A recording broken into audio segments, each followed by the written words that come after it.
You know how I've told you that everything free on the internet's bad? Here's one exception. Check this out.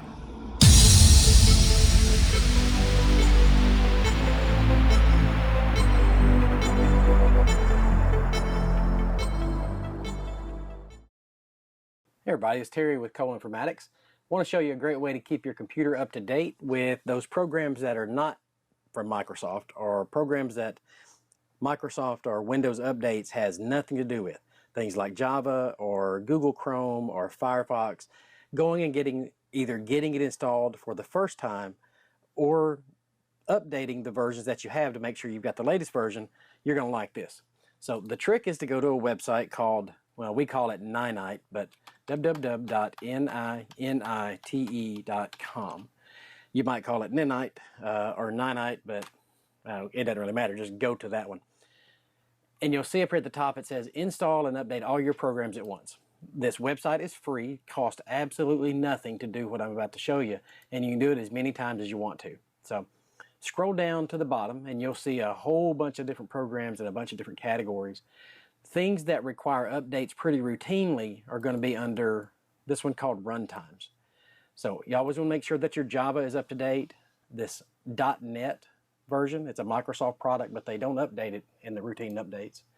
Silverlight is also Microsoft. Adobe Air, Adobe Shockwave, and QuickTime. These are all things that you should be updating pretty routinely. They're often targets for for viruses and malware attacks, so make sure you keep them up to date. If you don't have these installed already, when you get the installer, it's going to install it for you, but you don't have to answer any more questions other than this. So I'm going to update my Chrome and my Firefox as well. So once you've got all of the things that you want to have installed, you can pick all of them if you want or just one of them.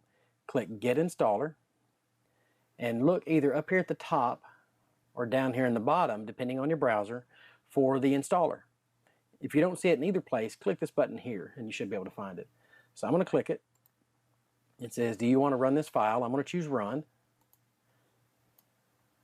So downloading Chrome, I'm going to click Show Details, and you can see what it's doing. Firefox, Chrome, these others are waiting to download. It's not going to ask me any more questions.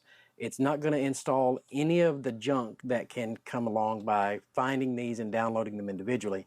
If you were to go out and try to find Java or Silverlight or Firefox, there's a 90% chance that you're going to download something that has other stuff attached to it.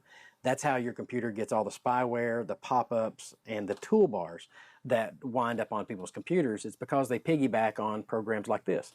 If you use Ninite to do this stuff, you won't have any of those problems. So use Ninite.com to install programs that you might not have yet, or to keep them up to date to the latest versions. It won't ask you any other questions other than just pick the ones you want, get installer, run the installer, and then wait for it to finish. When you're done, you should have icons on your desktop for those programs that you didn't have already. Hope that helps you.